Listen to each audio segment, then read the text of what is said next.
Well, hello there, and welcome to another exciting episode of Secrets to Real Estate Investing by House Flip Masters. Have a different kind of guest with us today that I'm very excited about. His name is Aaron Hendon, and he is a realtor. He comes with such a wealth of knowledge, experience, and expertise, and he is going to help us investors today learn how to find and select a great realtor to be on our team or to work with us or to help us. He's a Seattle realtor, real estate investor, author, educator, and speaker. He's managing partner of Christine and Company, a Seattle Magazine awarded 5-star real estate agent winning team for the past 5 years and individual rising star in Seattle real estate winner this year. So with that, welcome to the podcast, Aaron. Well, thanks, Holly. I really appreciate the opportunity to be here. Yay, I'm very happy. Well, we're so glad to have you. Why don't you start by giving our listeners a little bit of your backstory, what you've done, and how you got to where you are today. All right. Well, let's see. I'm originally from New York, so I have sort of an inbred degree of hustle that I use and I've used for a long time. I love that part of life. I went to art school. I have no real business. I went to art school. I graduated art school. I found that my Bachelor of Fine Arts made me eligible to work in food service anywhere in the country. So I went, started waiting tables in Albuquerque and moved to Albuquerque with my girlfriend. And eventually the baker quit at that restaurant and I started baking at the restaurant. And then I raised money and I opened a bakery. And I had a business for 9 years, and then I sold it, and I went to work in other kinds of sales roles. I subscribe to the Daniel Pink. If you haven't read any Daniel Pink's work, it's great. It's salesperson, great sales training. Anyway, his philosophy is basically everyone sells. To sell is human, and so as a business owner, you're selling all the time. And then I went to various sales positions, and I started real estate investing at some point. I had a house we were renting out, sold it right before the collapse. Thank you. And got into an inside sales position selling credit repair services. And I was smiling and dialing, $100 a day. And was calling on realtors because I figured they had people that needed credit repair. Absolutely, yes, we totally do. Yeah.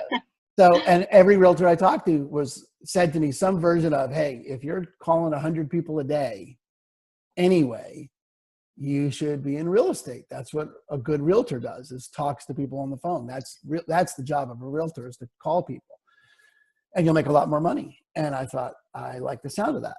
So I got my license and I moved into real estate, and now I smile and dial and talk to people about selling or buying homes and things like that. And then one of the things I sort of, part of what I do also is just, I'm really big on education. I teach first-time home buyer classes and whatnot. And it became shocking to me, the degree of lack of knowledge that people have about the other side of the equation in real estate, what's happening on the realtor side of the equation. And I got really interested in that. So I've written a book, and I'm writing a second book because I just think if people knew what was really happening on the other side, they'd be a lot more empowered to make better choices in their real estate decisions. So that's a little bit about how I got here. Cool. Well, I'll have to dive into that more later. So I've got a question for you. When selecting a real estate agent, what numbers do people normally focus on, and what numbers should they focus on instead? Yeah, that's one of those things that I think people really, don't understand about real estate. And so I think mostly if you ask a realtor to tell you about their business, they'll say something like, we sold X number of units this year, or we did X volume this year. And people pick realtors based on that. And if they don't pick them based on just those numbers, maybe they do it because they see a lot of signs. So they know they sell a lot of houses, and somehow it's all matched up with the number of units equals a better realtor. And I think it's fine if you're asking it from the realtor. That's great. From the realtor's perspective, yay. I sold a lot of houses. I made a lot of money. That's fabulous. But it doesn't tell you anything about their performance necessarily. It doesn't say how much better they are than someone else.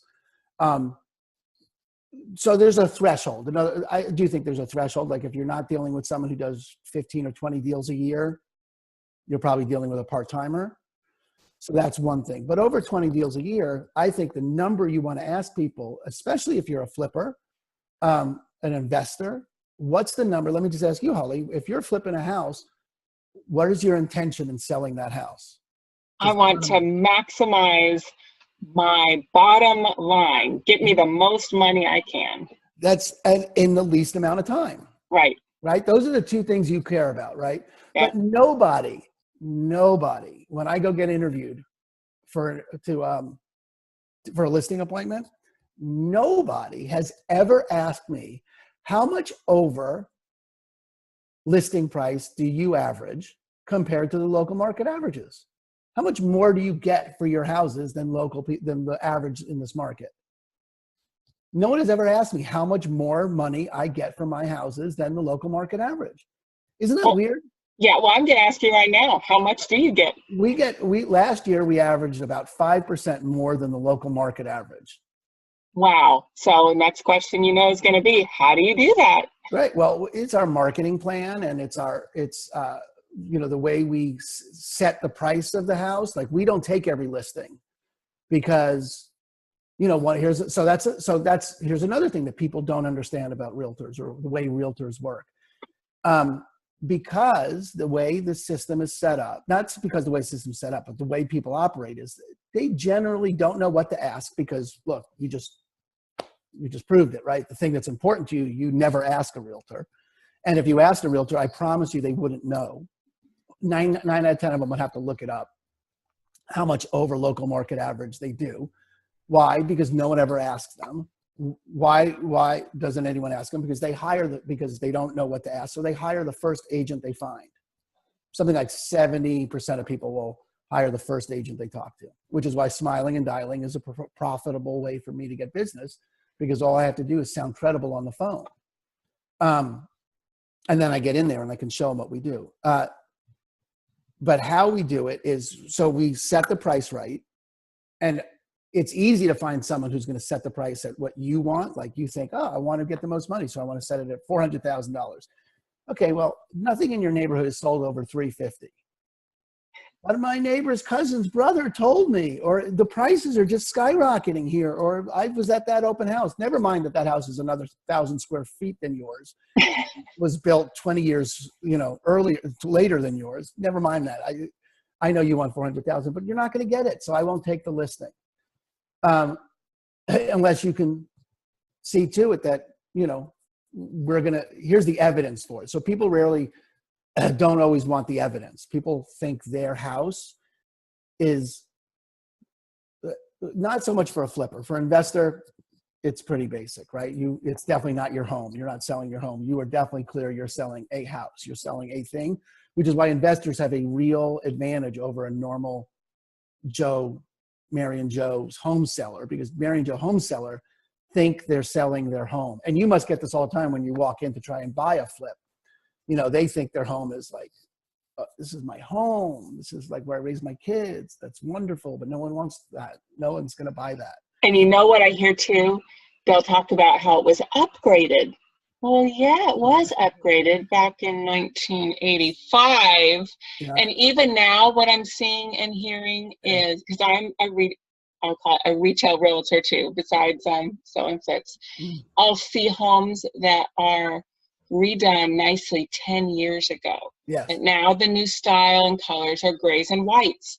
And now the travertine, tumbled marble, dark brown, rich wood. It might be in great condition still, but it's not what's going to get top dollar anymore, because people are coming in and going, oh, I need to renovate that. But yeah, as a flipper, I'll come into a house that is in great condition from the 80s, and I need to redo it. And it does hurt people's feelings. You got to be careful of that. And I'd love to hear how you do it. But yeah, I mean, it's an emotional thing for people. And so part of what I do, I know I'm talking a lot here, but as a flipper, For my audience, I tell realtors when they're listing my properties, you will not hurt my feelings. I'm in this to make money. Tell me the truth. Tell me what needs to be changed. Tell me what needs to be added. Give me the honest feedback, because my goal is to sell the house quickly for the most money, not to have someone tell me my house is pretty. No, I just want to get out of it and make money. So great. It's really advice to the audience. Yeah. And then, as you work, great. Aaron, with investors, you can ask them before you tell someone like me, do you want me to make you feel good about the house, or do you want to get it sold fast? And do you want the truth?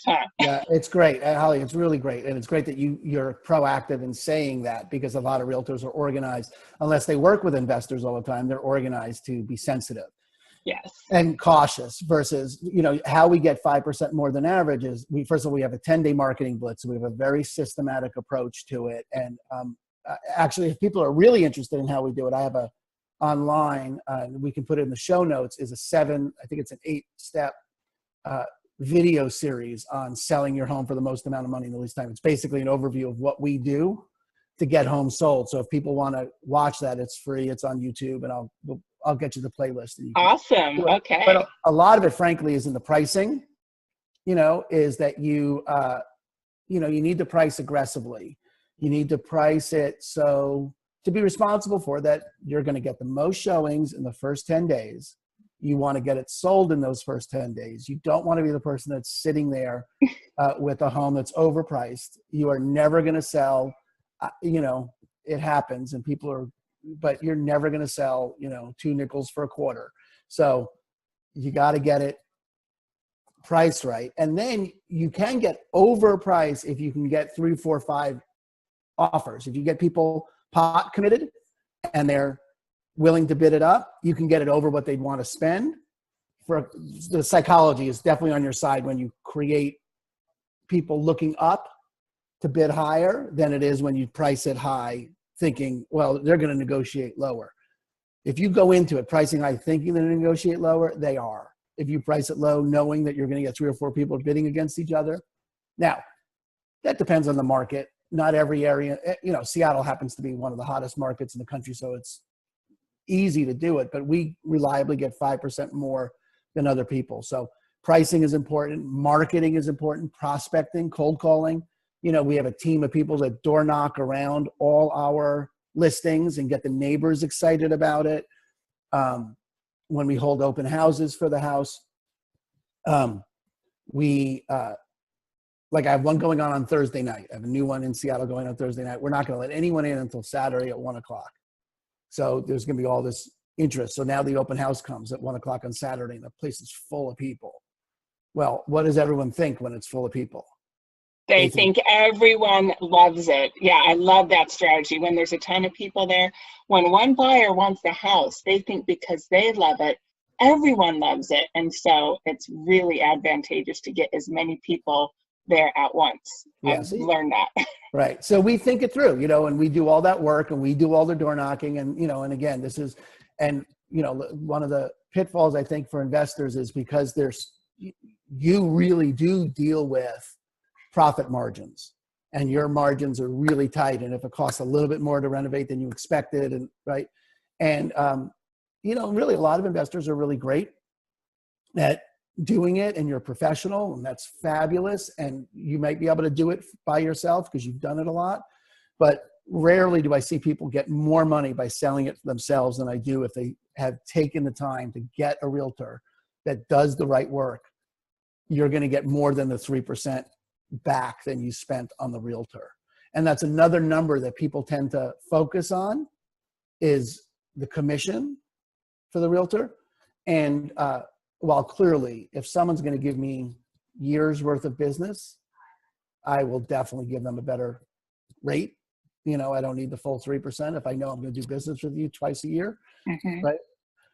Or whatever, right? A lot of people try to think that you're getting a bargain when they can negotiate the listing commission. Yeah. And I think that's nuts. I think that's insane. I mean, what have you just proven? You have just proven. So you've negotiated a better rate with that realtor. Congratulations. You now, right, have gotten the person that you're hiring to defend your value to lower their value. to lower their cost. Amen to that. Yes. Yeah. I don't think people think through that. That's you want crazy. somebody that's going to stand up for you. Yeah. And you want to negotiate with them to hear how they negotiate, right? To see, do they go back and forth? Are they standing tall or standing tough? Or are they just like scared to lose the business? Because if they're scared to lose your business, they're going to be scared to lose that buyer, and they're going to get you less money than someone who is very clear and very powerful. Not to say you didn't get a better rate. You know, I'll give people 0.5% in a negotiation to get the deal. But I think you'd want a realtor that was willing to give a half, you know, go back and forth. Anyway, point is, it's not necessarily a bargain when you can get a discount broker. I mean, if you think about it, what's the purpose of a discount? In a marketplace, a discount indicates the thing's not worth full value. You know, think, you know, whatever, you know, O stock or, you know, any kind of discount, Walmart, you know, Walmart, you're buying it at Walmart. Okay.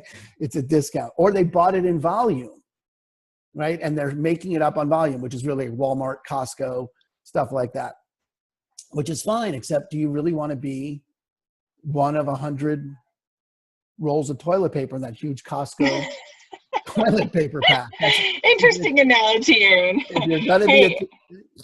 I have a question back from an earlier point. Give us an idea of your pricing strategy so people understand. Back in your scenario where you said, okay, there's a home in a neighborhood where the last one sold was $350 and your seller thinks they want to list for $400, push the market. Where do you price at? Do you price right at where you think the market would be $350, or would you recommend them to price above or below a little, or what's your strategy that you do? Yeah. All right. So the house, I'll just use the one I got coming on, right? The house I have coming on on Thursday, tomorrow, is we can see evidence that there have been houses that have sold between about $397 and $470, somewhere in that price range and pricing is as much art as it is science. Okay. There's definitely a science to it. And you, as an investor, you'd want to find a realtor that came to you with the data. You know, what are the market trends? What's the top of the market? Have them show you, have them create a cogent argument saying, this is why I'm pricing it this way. Not, I know the neighborhood. Okay, great. Thank you. Right? This is my whole thing about the myth of the neighborhood agent. Really? You know the neighborhood? Where's the evidence, right? So anyway, we have evidence that it's between $397 and $470, right? We want to land right around, we can get to $450 or better, we'd be super happy, right? And I know that there's right now, of the 57 homes that are available within a mile of that house that are roughly the same size, none of them are available under $450. There's not one house under $450 within a mile of that house. Okay, that's excellent. That's great for us. We're going to price at, we don't want to get the people that paid $397. Whoops, hang on. My video just went. Are you still there? I'm still here. Okay, fine. So we don't want to get those $397 buyers. So we're pricing at $408. We're going to go in at $408. Why? Because the $397 may turn out to be true. That may turn out to be the top of the market. We'll see. Maybe we can get some, right? Because it's always a guess. It's always a risk. But I'm thinking at $408, you get enough people that go, holy cow, something under $425 in Seattle? Are you kidding? I got to see this place.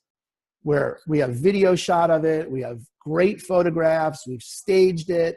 It looks great. It's clean. We've pre-inspected. We pay for the pre-inspection. So people don't have to mess with us afterwards about that. It's ready to go. It needs an outside paint job, but you can't paint it this time of year in Seattle. So we have a painter that gave us the price, you know, $7,000. That's going in the listing packet. Any prospective buyers are going to get that. We're going to get 4, 5, 6 people bidding from 408 up. And we'll see, but that's how we think about it. We're like, if we wanted to get 450, we do want to get 450. I wouldn't price it at 450. I don't even want to price it at 430. I want there to be a lot of attention. And sort of the logic is this: if we don't get any offers over 408, we weren't going to get any at 428. Ah. We weren't going to get any at 450. If they weren't going to pay 408, they're not going to pay 450. Mm-hmm. So we weren't going to get it anyway. We were off in our thinking. The market is always right. The market is the thing that's always right. I'm not always right. The market is always right. The market doesn't lie. So, now if we get one at 408, might that person have paid 420 had we priced it at 420? Yes, absolutely. We could have been leaving money on the table. It's a risk. But I have seen way more houses overpriced sitting on the market for months and months that never get the money they deserve had they been priced right to begin. Way more than I see houses that are underpriced. Hasn't happened. Certainly not in Seattle. Now, if I was in a different market or I sell in Tacoma, which is a whole different marketplace, we do use slightly different pricing strategy. I probably wouldn't go that low. In a different market, I might go for. Depends. It depends what the top would be, but that's basically how we think about it. Does that answer the question? Yes, it definitely does. And just a follow-on question to that, where's your best guess of where you think this house is going to land? I'm just curious. I would love to get to 450. That would okay. So you're hopeful. It wouldn't shock you then by listing at 408 that you actually sold at 450. No, not at all. Okay. Not at all. There was just a house. There was a house. Seattle's a very, very, very hot market. So I am very clear. You cannot underprice in Seattle. You just can't. And the market's going to come right up to it. Okay. But I could see another realtor trying to put it on at 450 because they want 450, and the thing would just sit because it just would sit. I can just tell it just would sit at 450. Well, I love hearing this because I'm about to list a house in LA soon in a little area called Highland Park that's on the eastern side of LA. And I've looked at comps and some of them will sell 75 grand over asking. Totally. And it's shocking. I mean, I'm thinking it should sell about 725, but I'm like in my head, do I list at 725 or do I list it like 675, 699? 698, huh? Totally. Get everyone but here's the thinking, right? Here's why I would think that, okay? You got a couple of things psychologically going for you. First of all, if you price it under 7, now everyone who's looking from, around the 7s will see it. If you price it over 7, you eliminate the 7s, right? Now, we wanted to eliminate the under 4s, and you might want to eliminate the under 7s, so go 708 or something. I just like 8s, but 703, it doesn't matter. But you get more people. You want to get more eyeballs. You want to get the most number of eyeballs, right? So you're going to price it low because people love a bargain. They're going to notice it. Plus, there really is a phenomenon of being pot committed, meaning the buyer gets emotionally connected to the house. Pot committed is a poker term. Okay. You're in enough with the pot. You're already in. So fine, let me go a little bit more. Fine, I'll call you. Fine, I'll see you. You have a real estate agent on the other end of the transaction that's not getting paid unless this buyer buys the house. And they have an app. I have an app. I'm sure everyone has this from their title company where you can see, okay, $10,000 more is only $60 a month. $20,000 more is only $120 a month. Can you afford another $120? You have a realtor asking those questions because they know the market's tight.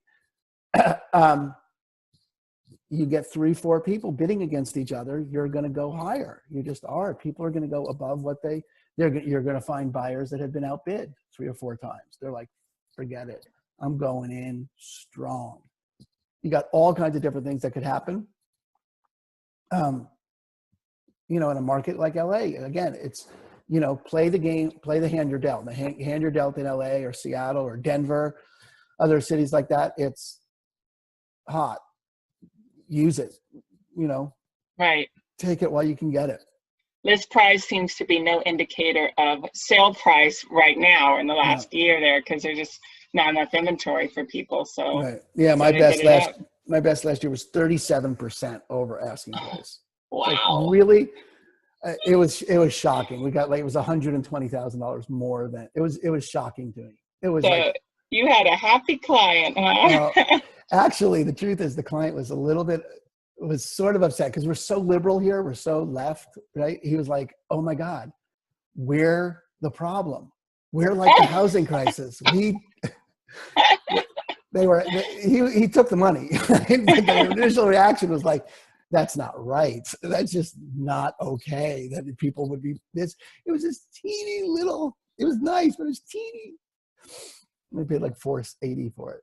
Right, It's right. crazy. Oh my gosh. Yeah, I've heard people say that. And I'm like, well, thankfully we live in a free market. The market Yes, decides, as you that's right. said. I didn't Thank say it. you. Thankfully we have a free market Right. and there are no rules or government regulations imposing on what we can and can't buy and sell real estate for. Mm-hmm. Well, we're down to like maybe 5 minutes left, and Sure.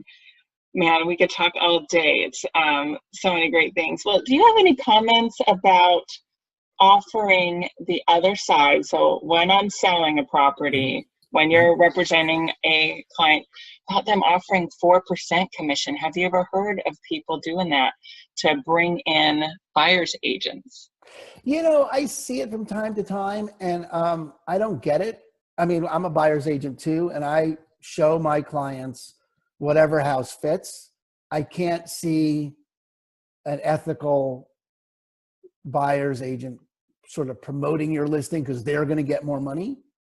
I mean, maybe I would give my client back an extra percent and lower their price. And so maybe I could see it like, I'll pay some of your closing costs or something. But from my perspective, I can't see how it wouldn't motivate me to show your house. And unless I was giving that money back to my client, I can't see why my client would want that house anymore because I'm getting paid more. Why is that of interest to my client? And, again, my whole view is so client centric. It doesn't make sense to me. I'll agree with you there. So I'm a buyer's agent too, and I couldn't ethically push one over another Right. For seeing that. And I don't see them offered a lot. I hear them talked about in different trainings for realtors, but my take is the same as yours, that I'm going to help my client get the house they want. I'm not going to push them towards something because I get paid more. I wouldn't even feel great about that. No, so, right, it'd be lousy. I see it for land deals. I see it for low price land deals, for something like 25, 30,000, 40,000. Oh yeah. That makes sense because the dollar amount then makes sense. But right. You're just trying to get their compensation up. Yeah. Well, with that, what other advice do you have? Maybe, why don't you give some advice on how you would suggest people vet realtors to work with? First, let's address, maybe it's the same, someone that's looking for properties to flip and someone that's looking for properties to hold as rentals. It's kind of different parameters, but how do you find a realtor that can understand investors' goals and language and all of that? Well, I hang out at your, investors clubs, local Facebook groups, things like that. There's always realtors hanging around there. You can't swing a dead cat without finding a realtor. So everyone's got realtors that they could talk to.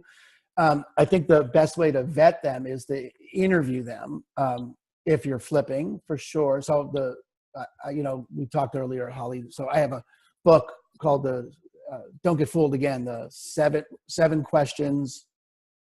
Oh no! Oh, there you are. Okay, fine. Sorry, my screen just. I keep touching my trackpad and we're still here. Okay. So it's called "Don't Get Fooled Again: Insider's Guide to the 7 Questions You Must Ask to Avoid Hiring the Wrong Real Estate Agent." Again, and I think those 7 questions are great questions for either a buyer or a seller. Give you the lay of the land for people, and there's a little template you can email the realtor because I know people don't like to be confronting. So you just email them this, and I did this for my mother-in-law and my father-in-law actually just recently, selling a house in Albuquerque where I don't work, but so I emailed 8 realtors these questions. I got 5 of them back. I took the best 3 and I gave them to my mother-in-law to actually call and talk to. So now you're only interviewing the ones that perform the best, and you're now looking to see who are you most simpatico with. Mostly people just look for the simpatico part, and you have no idea if that person is actually good at their job. So, I think the questions an investor would want to, for a buy and hold, you'd want to find out, does the realtor have access to and familiarity with rental properties, rental rates? Do they have property management referrals they can give you? How familiar are they with resale values after renting? How useful are they for the questions that you really have? And I think we started this interview with, you really have a commitment as a flipper to get the most money in the least amount of time. That's what you should be asking people, so you should ask people about what you want to know. This mostly ideal with residential and personal usage, not, but I work with investors, and the investors that I work with are almost always asking me to find them properties. And the truth is, I find it almost very rarely do I come across a property that in Seattle right now that the client would be best served by putting it on the open market. I know investors mostly work with yellow letters and, bandit signs and phone calls and foreclosures and that, all the ways to find distressed properties that there are. Those are fantastic and great. I would work on the other side of that. I personally work on the other side of that transaction when it gets ready to sell to the residential market. Got it. Okay. Yes. And you haven't really said what those questions are. So I don't know if you want to say what the questions are that you'd ask. And then let's tell people how they can get their hands on a copy of that book too. Right. Oh, now I'm on the spot because I can remember all 7 questions. Well, even if you just have a few, give them a little taste of what it is, and then hopefully people will go download it because it's really good information. Yeah, it's free, and we'll get into it later, but it's free for the people on the listening. So, but there's how much over market average do you sell homes for, which would indicate that they both have to know what the market average is, and they'd have to be proficient at beating it. How many transactions did you do last year? Again, you want to weed out your cousin's mother's best friend's nephew, right? Like the person that does that does 6 deals a year. Okay, that's great, but you can't live on 6 deals a year, and you don't want, Bob, the soccer coach, who does this on the side. You want a professional. So how many transactions they did? You want someone around 20. You want to find out, do they work with a team or are they solo?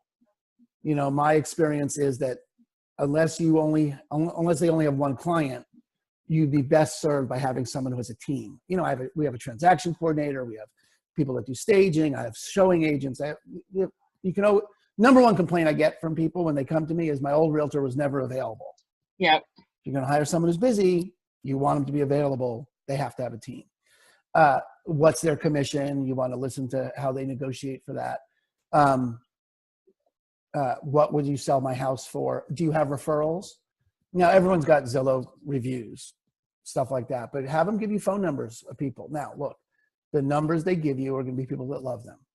We're clear about that. But you wouldn't interview anyone for any other job and not call their references. Excellent point, because this is a job interview.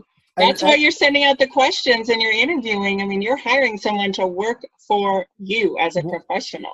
Thank you. That's 100% why I do that, because the mindset that I think people need to have that they don't have is that you are the CEO. Now, look, the investors definitely have this because a lot of you guys are LLCs and have set up your business the right way, and you really do relate. You are a CEO and you are hiring someone. I love being interviewed by someone who knows they're hiring me. That's just the best. But a lot of times people don't relate to it like they're hiring me. They relate to it like somehow I know things they don't know and they're scared to ask. And that's just the relationship. It's a bad relationship. They're the CEO. I'm the employee. It's got to be that way. So those are like the basics of the questions and the context of the questions, which is even more important. Fantastic. And people, it's well worth the time, the little time it takes to read that great information, because that can be life-changing, business-changing, whether it's, even if you're an investor, but you're not working with realtors, you're just, acquiring rentals. What a great book of information to have for when you do sell your own primary residence or something. It's great. Mm-hmm. Okay, so got another question for you. Do you help people? You're in Seattle. Mm-hmm. Not everybody's in Seattle. Right. Do you help people find good realtors to work for them in their area of the country? Mm-hmm. And if so, what does it cost them? Great. No, yeah. So like I said, I did this for my mother-in-law in Albuquerque, and the way real estate is set up is I get compensated by the agent that gets the business. So the agent that gets the business, their commission, they give me a piece of that commission. So you're paying 3% as the seller. You're paying 3% to that agent and probably 3% to the buyer's agent. But the listing agent's 3%. That I would get compensated out of that. So you're not paying any extra as the investor to have me vet the people. And I would find 10 people to interview, and I would send them out my questions, and I would then call them and make sure they were on board and send, like I did my mother-in-law, I do this regularly, not just my mother-in-law, but it's just the last one I did. Right. I just send the top 3, and then you interview the top 3. And if you pick any of those guys, they would pay me. And if you didn't pick any of them, you'd be out nothing. And, I'm happy to do that work. It's very little work. And it's the other thing that it provides for me. It's a little bit of a service for me because it gives me a pool of resources in that community of high performing agents. So I only have to do that once. If you're in Dallas and you do it and I do this with you, great. Then I have someone in Dallas that the next person in Dallas calls me. That's my guy. Yeah. I don't have to go through all that again. So and then I wind up with a pool of high performing agents that I can use. So it's very, very useful for me to be able to do that. And I can't do it without a real client. I can't do it. It's a waste of their time just to talk to me. But if I have a client, it's worth it. Yeah, I get that 100%. What a great resource. So listeners, if you want a good realtor in your area to help you, take advantage of this. Aaron, the tough interviewer, will do the hard work for you and bring you the cream of the crop. Like, why would you not take advantage of that? No cost to you. Or have Aaron do his thing for you, and you could try on your own, and you'll see that he probably gets better people than you, and then you'll just feel better about using his people. So I love it. So give our listeners how they can find you on the web and how they can get in touch with you. Great. Probably the best way. So the book itself, Don't Get Fooled Again, is available on don'tgetfooledagain.com. Excuse me, don'tgetfooledagainbook.com. Okay. And don'tgetfooledagainbook.com. And you register for that, just an email address, and you get the book, you download it. I'll send you the email template that you can use yourself. And then I always follow up by email personally with everyone who gets the book. So you'll have my contact information. And you can ask me anything. I think being a realtor is like, it's my favorite job since being a waiter. Right? It's just pure service. I just get to take care of people. I really do love it. So anything they need about that. So that's the easiest way. And then you'll have my information. You can ask me anything. And the bonus is, like I said, I'm working on my second book, which is called Real Estate Blind Spots: What You Don't Know That You Don't Know About Buying and Selling Homes. And it should be released this year, or in the middle of this year. And anyone who's already on my list from getting the first book will automatically get a copy of the second book because, and we were talking about this pre-show, Holly, it would be an enormous advantage for me to have professional real estate investors read and review the book before it goes to market. So I'm happy to send anyone from the show a copy of the new book for free when it comes out so that I get their feedback. And that's one of the ways that Amazon really works, is if you can get all these reviews ready to go, you look great and you sell more books. Oh yeah. Go awesome. team. So that's it. Don'tgetfooledagainbook.com, and they'll get a copy of the first book. They'll get my email address. We'll be in communication. They can ask me anything they want. Happy to help. Fantastic. Well, thank you so much for sharing your great insights, especially on pricing. I think that is one of the most valuable tips that you gave out today when people are pricing their flips to sell. Yeah, and there's 2 videos for that. There's actually 2 of the 7 video series. 2 of them are on pricing because it's so fantastic. Critical. So I'll give you that link, and you can put it in the show notes. Okay, guys, you've got some great resources here. Take advantage of it. Take advantage of Aaron's great wealth of knowledge, experience, and information. So with that, thank you again for your time today, Aaron. You've been awesome, and go have a great day. Thanks, Holly. You guys too. Hey there, thanks for watching the video. Make sure you like it and click subscribe to get notified of more videos. And you can go to hardhatholly.com for a free download on secrets to finding great deals.